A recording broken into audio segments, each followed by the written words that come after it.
said, with those who have some sort of ability that even if they desire not to scam you, but they recognize, like they're looking at a gold mine. Says, wait a minute, this person doesn't recognize the equity that's in their home.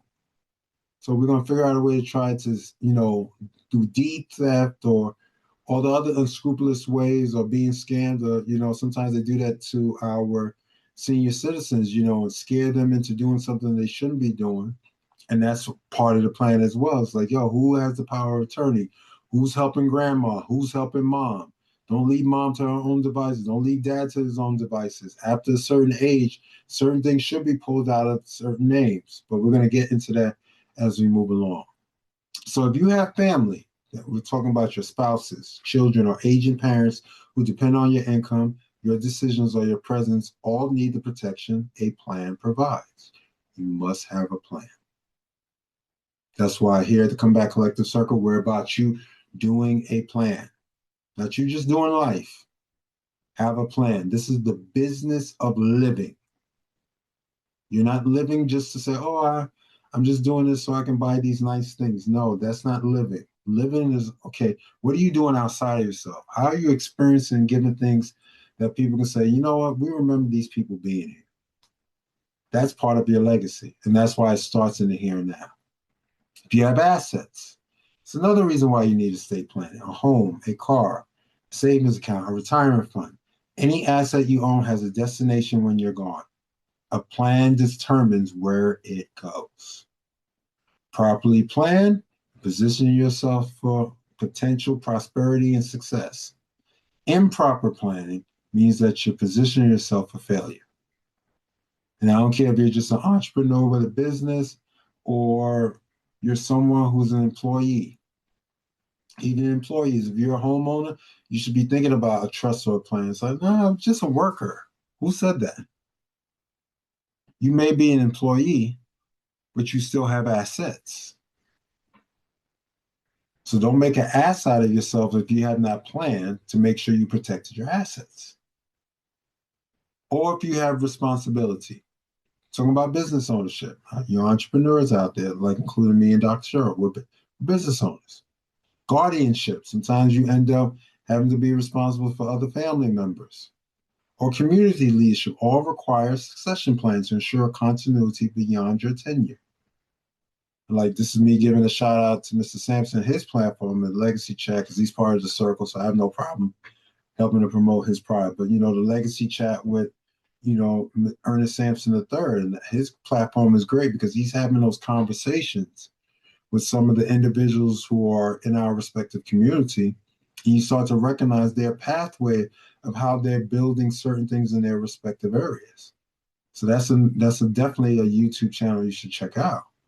And the same way that when I see my wife, who, with her platform, Speak Your Power Now, where she does her live each and every Tuesday morning at 8 a.m. Eastern Standard Time. So you can go to Dr. Cheryl Clarke today as well and check out, her content. You start to recognize they're building these, everything is about planning.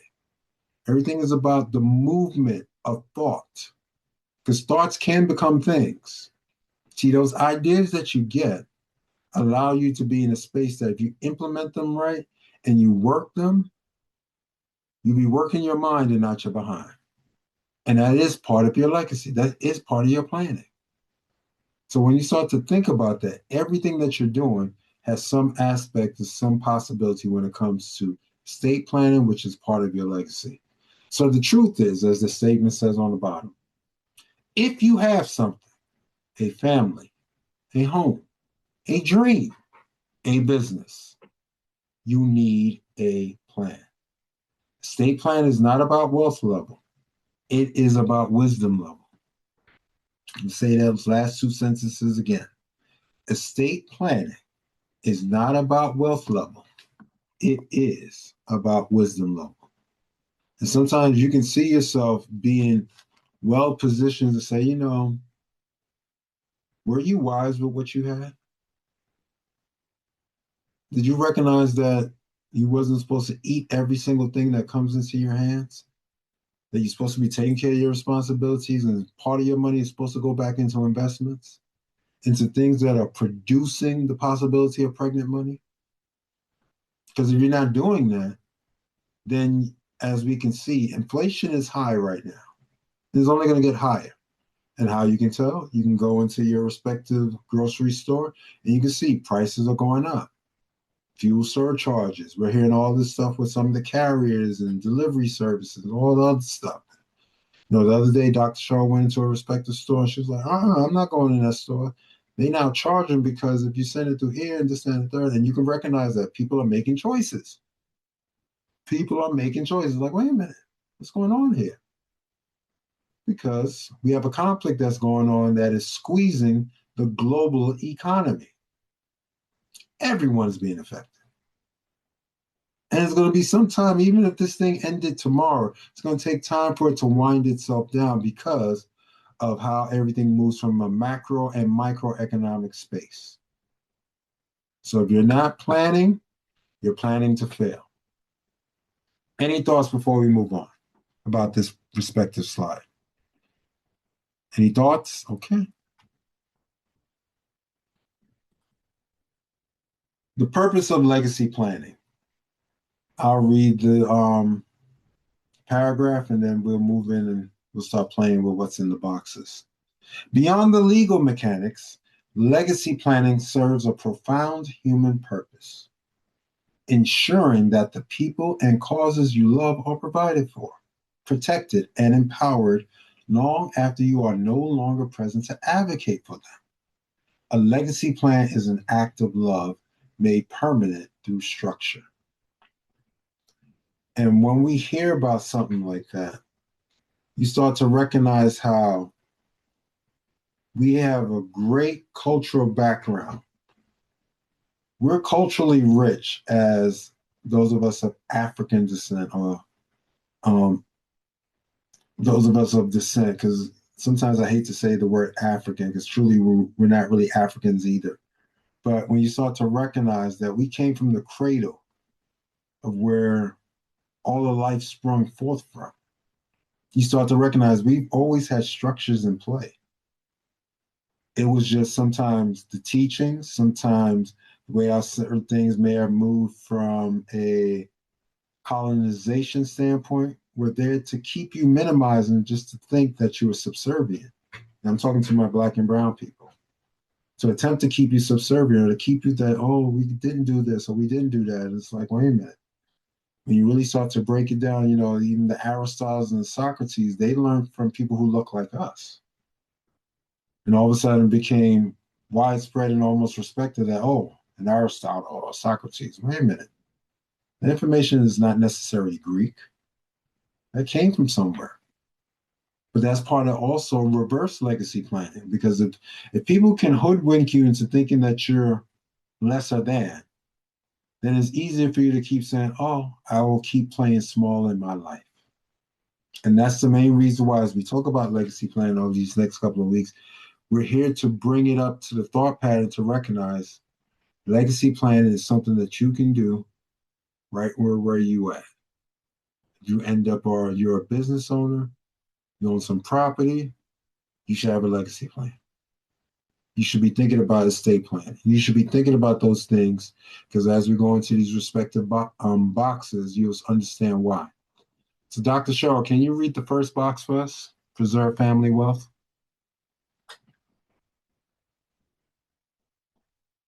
Preserve family wealth. Protect the assets you're accumulated from unnecessary taxes, legal costs, and mismanagement during transition. Now, you hear a lot of stuff about how they talk about taxing the rich and the rich should pay their fair share of taxes and all that stuff. You have to recognize something. And I know for some of us, or some people may not like what I'm about to say. And this is where I said sometimes we've been done a disservice, even amongst those people who were considered to be leaders in our community. There were times that we were told, get out of the system. Don't do what they do, and this, that, and the third. And that was totally off. That was totally wrong. Because the one thing that you start to recognize, even this whole global situation that we're a part of here on this planet Earth, capitalism is at its core. People are always looking, people are always trading. People have been trading since the beginning of time. because they was trading beans for some corn, or some corn for some beef, or some beef for this. And then it became, how do you create something that can help with those transactions? And that's how we got into currency. I'm not talking about money. I'm talking about currency. And when you start to recognize that the rich have structured themselves based upon the laws that are on the books to attempt to pay as little in taxes as they can, that should be even your mandate. For some of you who are employees and you file your tax return and you fill out the appropriate forms, you're looking for to get some money back from the government, or you're doing your best to pay as little to the government as possible. So what makes you different than someone who's a billionaire? The reason for it is that they have the accountants, they have the lawyers, they have all the other stuff that they've invested finances, funds, or employees to do. Like, yo, I need you to find these loopholes. And if these loopholes keep more money in my pocket, this is the reason why I can pay you. And it may sound harsh, but it's actually wisdom. And sometimes, as I remember, and I may have said it a couple of weeks ago, I remember hearing Reverend Ike say it out of his own mouth, and was happy to be around that man before he transitioned. And I heard him out of his mouth. He said, if you curse the rich, you'll never be like one of us. If you curse the wealthy, you'll never be like one of them. If you curse the affluent, you are pushing away that vibration which you should be allowing yourself to be a part of, because it is God-given. God never told anyone to be pious, to live a small life. That's how they hoodwink or utilize Christianity in a way to attempt to keep people to play small. And as we started to learn and become expressed and started to really delve in and exegete the word, you start to recognize, like, wait a minute. Being prosperous is actually showing God's intentionality, that God desires to see the children of God to be prosperous. And I'm coming to you, Miss Johnson. And sometimes that's why I said colonization has been, I would say, a major detriment to legacy planning. Because if you think that you're less than, that means you're not really planning for the future. If you're not planning for the future, that means you're not leaving anything for your children's children. You're not leaving anything for your children's children. That means your children's children are starting from square one again, while other communities continue to have a head start. Yes, Miss Johnson. You just used a bachelor's level word. I needed you to define exegete, please and thank you. Oh, no problem. Exegete is that's my demon training kicking in. Exegete, the word is like, sometimes we look at scriptures just from a face value. And when you exegete the word, you really go into the scripture and you start to look beyond just the face value of the scripture. You start to go in context about when it was written, who wrote it, why was it written? Because there's even talk from those who are theological scholars to say even the book of Luke was probably not written by Luke. It was written by a woman. But we're not going to go there right now because it's not Bible study. But even then, you start to recognize how certain things were sometimes deliberately put there, even from a misogynist standpoint, to not recognize the impact and the power that even women have. And try to say that, oh, this woman's supposed to be just behind her, walking so many paces back. No, that's all about control. And when you start to remove all those aspects of control, like as we remove those aspects of control off of Black and brown communities, it says, no, you should have a reverent respect for your deity, for the Most High, of course. You don't sit there and try to be, better than, and try to be not in a space of some level of humility. But when you recognize that part of legacy planning, even God prepares. God is a God of order. So God is a God of order, and we're moving in disorder in our respective lives financially, or respective lives of how we're planning. Make it make sense. It's almost like what the kids talk about, that 6-7 mess. Make it make sense. It doesn't. So order comes in all different forms and all different possibilities. In the next box, you're providing for spouse and children. Guarantee that your immediate family has the financial security and stability they need to thrive without your income. That's part of being planned, and that's what the insurance comes into play. That's where the legacy conversations come into play. That's where if you have certain investments, a certain business interest, that's where, okay, you got this stuff situated in the trust. Now all of a sudden, government come knocking and say, "Oh, can't touch this entity," even though he may or she may have transitioned.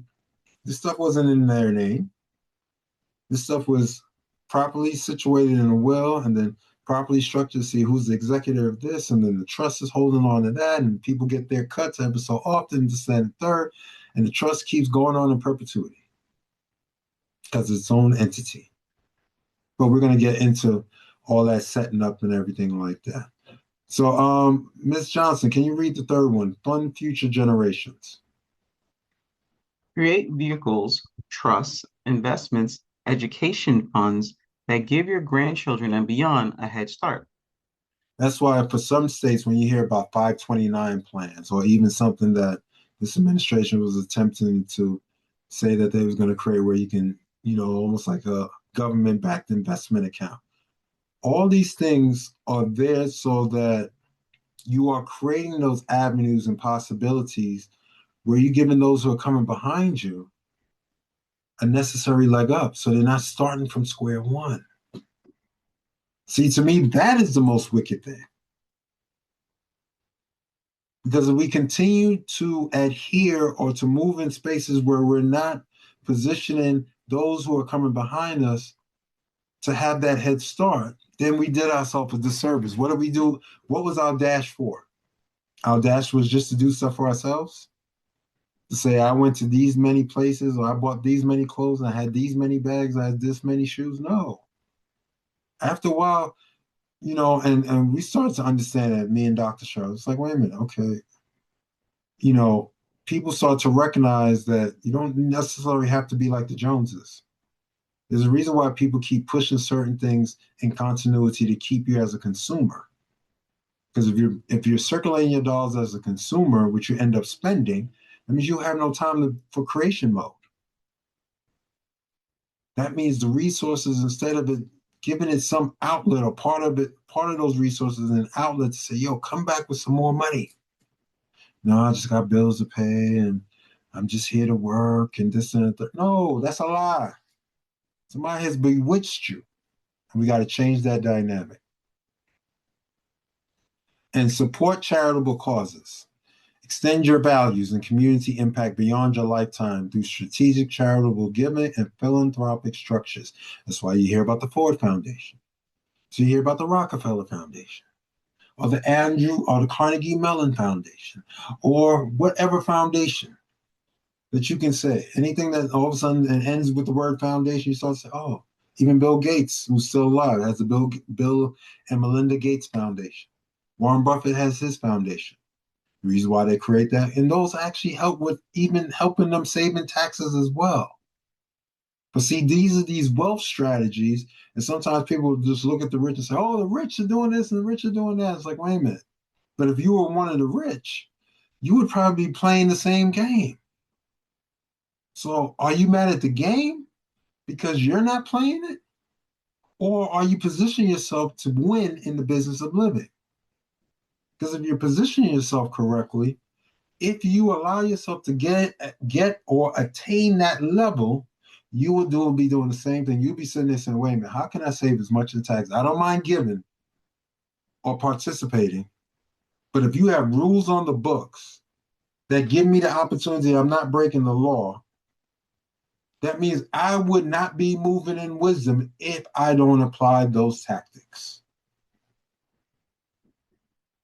And this is where I say at times, if that's the main reason why they'll never put financial literacy started in elementary school, regardless if it's at a basic level. Why? Because you being financially literate, ignorant, is helpful in a capitalist society.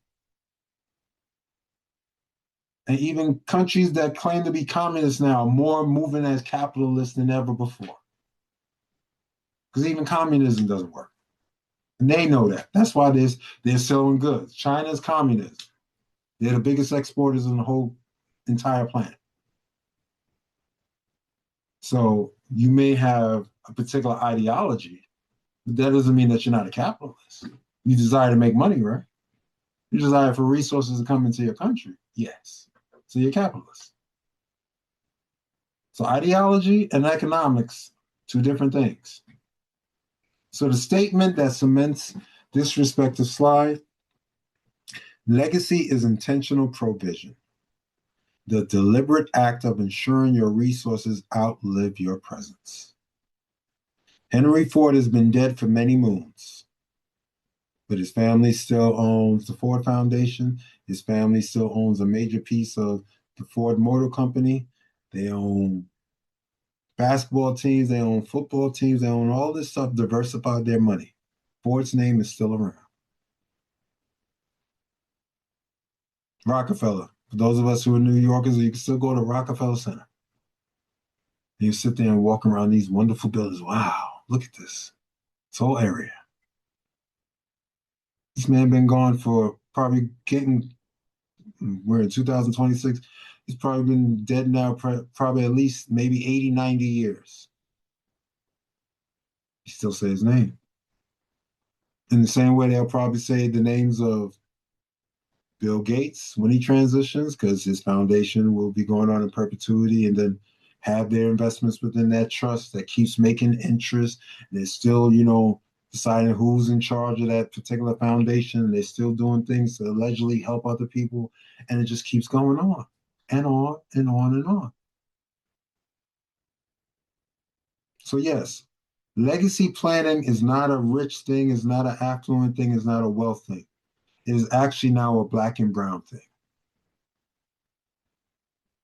And once we start to really understand that and really look ourselves in the mirror, I don't care where you're at. It's like when we talk about investments. I don't care if you only take $25 a week or $50 a week and you put in some sort of investment. It's better than nothing. Start somewhere. Start generating your investments. Start generating your assets. Stop waiting for someday. There's no someday. There's only the present. Any thoughts before we go on to the next slide? Dr. Clarke, Go ahead. I think it's important to you said a word that I think is important that we may not look at a lot, the word game. You said you got to play the game. I don't think we was ever invited to the specific game of life. So these are new concepts that a lot of us or a lot of people have been privileged to, but now because now it's out there. But I don't think a lot of people know about this game because the only thing that we've ever known, we play basketball, football, but when you go into the elites, they have games like polo, cricket, Mm, mm. things of that nature. We were never invited to those games. So I think that it's important for us to look at when we go, and that's why a Tiger Woods stands out because there's not many Black people in the game of golf. That's why Black, when you see Coco and you see all those other ones, and Selena, and Venus win because they stood out because we were not invited to those games.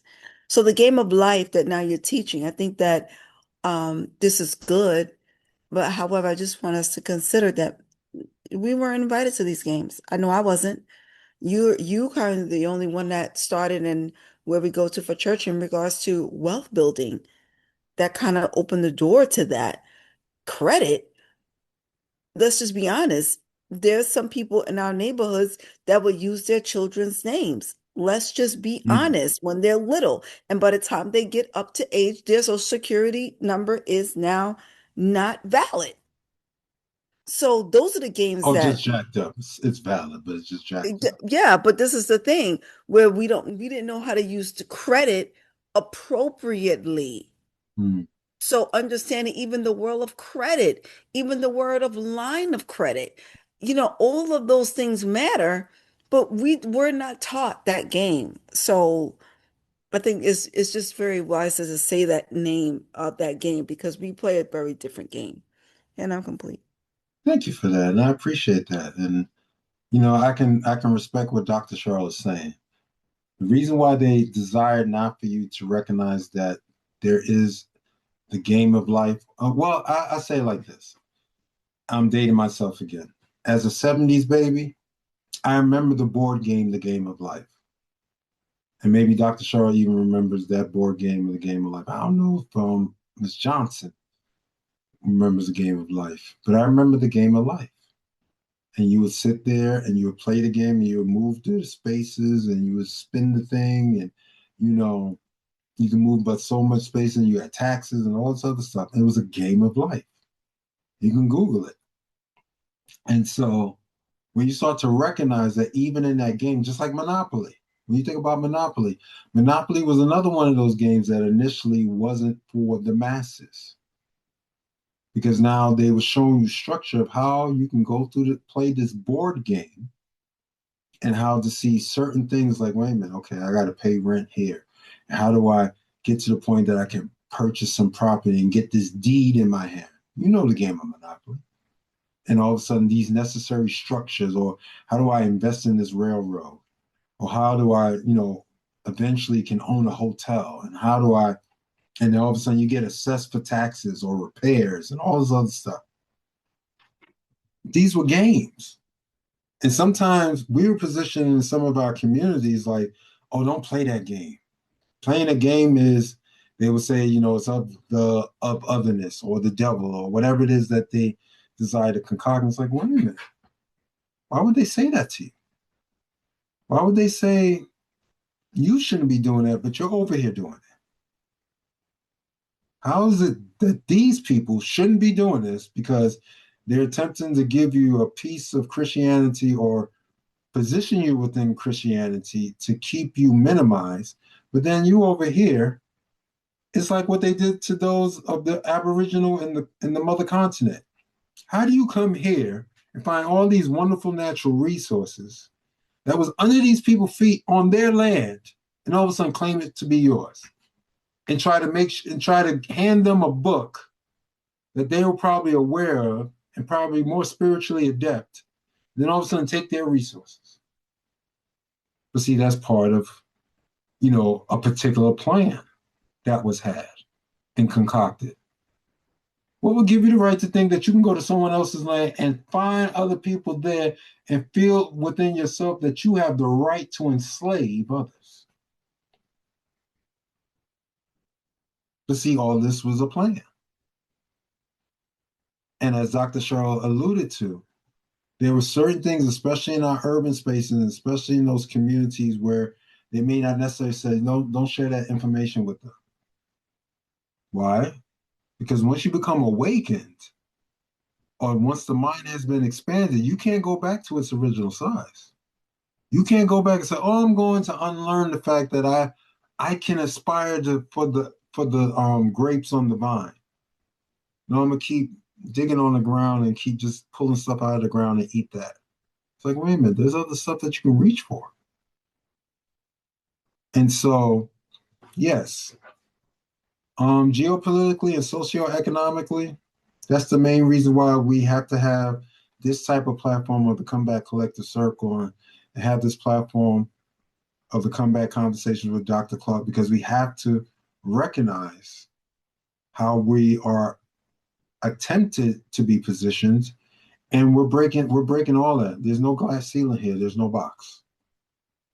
It's about us sharing the information as a platform, as a community, and allow for everyone, regardless of if you do one step that allows you to move closer to becoming even more powerful, then we doing our job.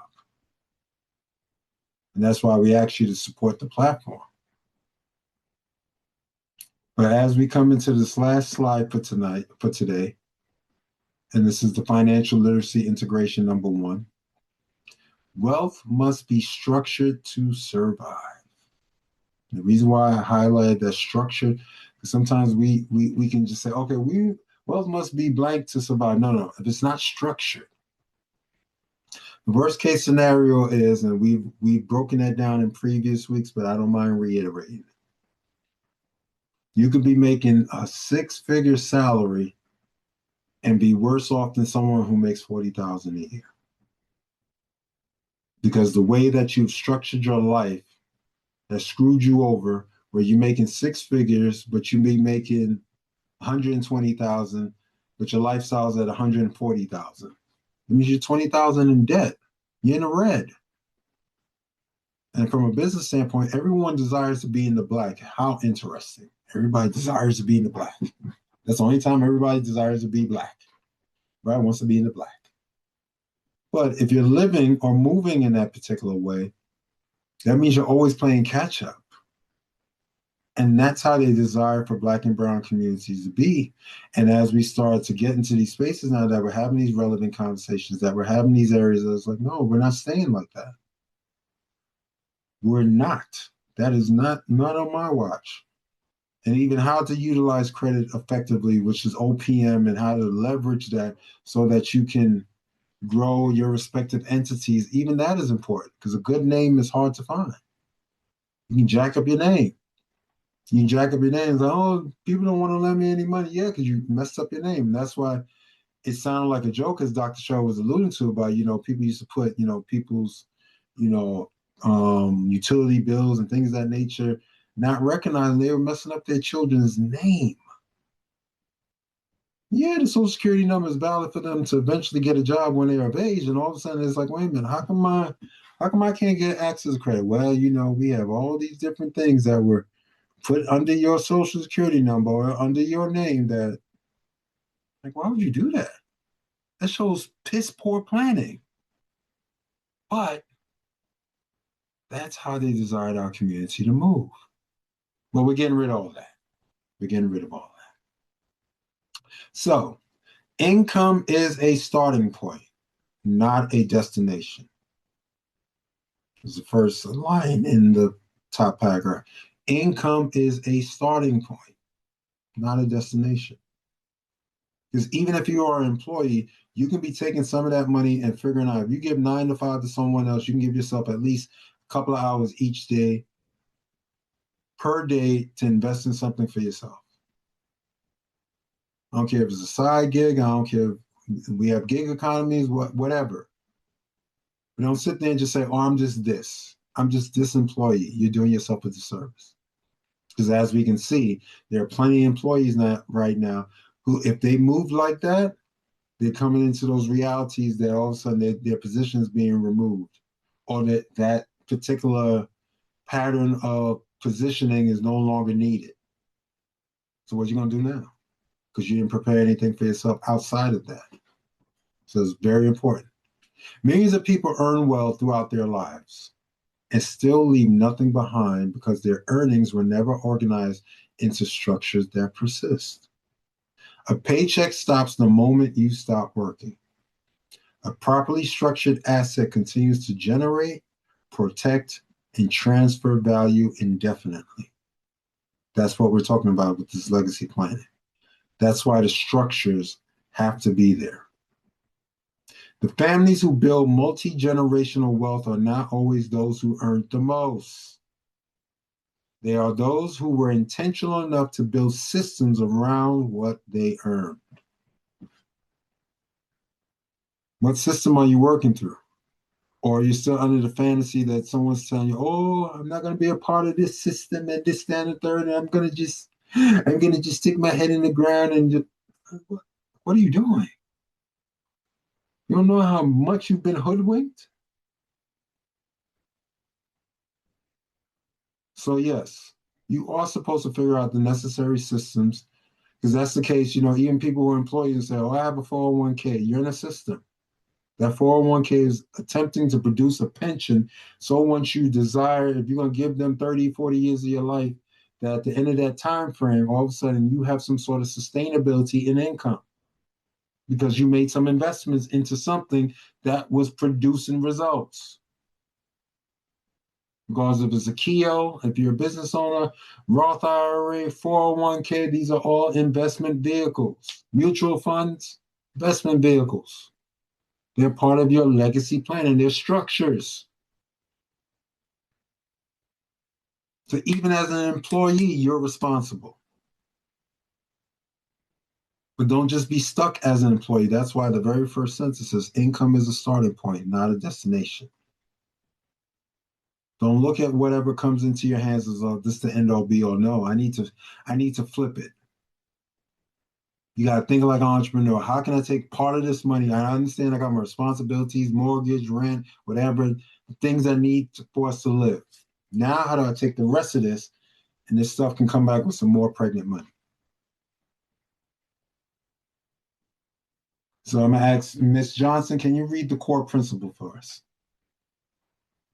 What you organize, you multiply. Structure is the bridge between earning and legacy. Without it, income is temporary. With it, wealth becomes permanent. As we start to bring this to a close for this particular week, you think about that. See, one thing I love about, and I'm bringing it back to my spiritual side, one thing I love about God is God never talks about addition. Because wherever you're at, or wherever you desire to look at, there's too many scriptures that show that God deals in multiplication. We don't deal in 1 + 1 = 2. No, that's not God's arithmetic or mathematics. That's not God's math. And sometimes we can play ourselves because we're thinking that, oh, just 1 and 1 = 2. Who told you that lie? Because I know one person can gather 1,000 if they're effective and they utilize their gifts and talents effectively. But if two come together, especially powerfully in a line, all of a sudden they can get 10,000. And you sit there and like, wait a minute, what's going on here? Or when you hear about some of those individuals who experience a 30-fold return or a 50-fold return or a 100-fold return, you're like, wait a minute, 100-fold? He said he added 100. See, that fold is a multiplication. That fold is not, oh, he added 30 to that. No, 30-fold. That's 30 times. So whatever they're doing, that thing grew 30 times. And this one grew 50 times. And that one grew 100 times. Not adding. So sometimes we can be in these fantasy roles or fallacy. And that's what I talked about earlier about exegeting the word. And you start to recognize, wait a minute, God deals in multiplication? That's what it's about? Because even when Noah had to build an ark, and it's like, okay, God gave him a mandate to bring these animals in because God understood. It says, make sure you get 2 of each. Why? Because if they're going to replenish the earth, those 2 are going to beget another 2, hopefully. And then it keeps multiplying. It's not adding. It keeps multiplying. Keeps multiplying. To replenish. Keeps multiplying. It keeps multiplying. Multiplication. So if we understand that, we understand why structures are needed. Structure is needed in all types of forms and all types of manifestations. But we must recognize that we are responsible to create these opportunities. And plus, once we know about this, that's why I can respect what Dr. Cheryl Clarke said. Once we are aware about it, we wasn't aware, that's one thing. We can play the ignorance game, even though it's still terrible. But once you become aware,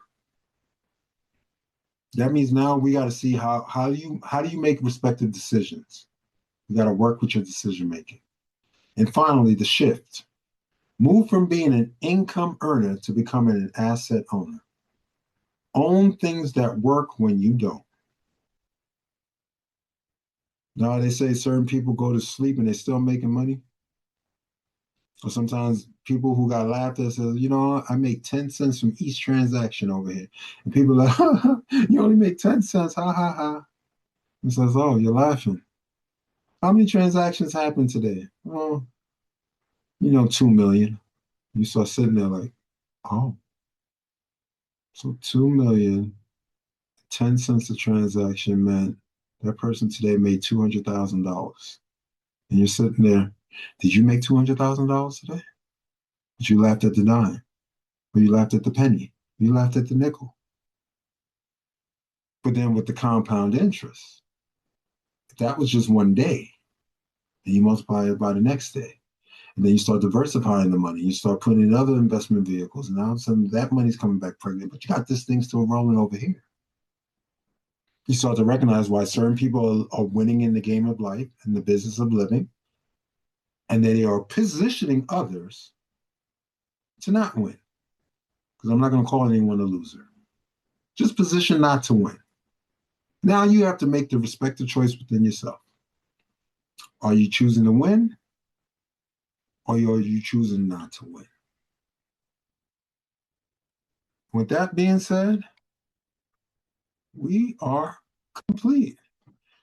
Any thoughts? Any thoughts before we start to bring this to a wonderful close? And this is just week one. We're gonna pick this up next week. Because remember, here, go ahead, Go ahead, Miss Clarke. No, it's a lot of food for thought, definitely. Mm-hmm. Well, we have more food for you. We have more food for you over the next couple of weeks. We definitely have more food for you. Okay, I'm hungry and waiting. Good. That's good. Very good. Very good. Very good. Because it's all about thinking. Once you become a thinker, that means you start applying. Once you start applying, now you're moving in action. If you're moving in action, it's not about trying to rush and do everything, because rushing is not good. But just everything in a methodical, working within a structured pace and consistency with some compound interest, you start to see like, wait a minute, how all of a sudden you hit that plateau and that thing just starts shooting up like a rocket. And it's like, I didn't do anything. Yes, you did. You were consistent in your actions. This is all the areas of your life. And if you're consistent in all those areas and give the necessary focus, you start to see proper planning happens in all areas. So definitely. Let me go to my wife, Mrs. Clarke. Hi, Mrs. Clarke. Mrs. Clarke. Let's see what Mrs. Clarke had to say. I know she has. Hi, Karen. How are you? Well, thank God. Amen. It's good to hear your voice. Yeah, you too. Great, great. This was very good. I just think that we were just locked out of a game. Mm-hmm. And you're just showing the game of life that our communities were locked out of. I know you were singing this to our family since I met you. So there's something to say about when you know about something and you're willing to share with a community that may not know. So thank you for sharing your wisdom for sure. And I look forward to hearing more. And like I said, with Brother Ernest, I know he is a wealth of information. I would love to see you two possibly spar with that information because this is the realm that we don't look at with Brother Ernest being a funeral director, but I think he's more of that. And with your head in regards to investing, I think it's important for our community to see Black men talk about build wealth building and not just and Black women to begin to build their families, and that there are men and women out here that are doing it the correct way and that learned the game of life. This is an opportunity for us to build wealth and to get that other generation to listen up and be here. So thank you for this platform. No problem. Appreciate that. Okay, as we about to close, because we're respecting everyone's time, just the opportunity to support the platform, as we are about to close. These are the ways that you can support the Comeback Collective Circle. Thank Mr. Sampson. He's already done something today, so I have no problem shouting him out. So thankful for him, supporting the platform. Because all this goes back into the reinvestment of the platform, because we got to get our people out of this perpetual struggle, this perpetual thinking that we're supposed to be in struggle, which we don't have to be. And so you can do it via Cash App at $ Gregory Clarke D Min, or if you choose to do it via Venmo, drop the $, you have Gregory Clarke D Min, or if you choose to do it via Zelle or PayPal, it's the same email address, esquire971@gmail.com.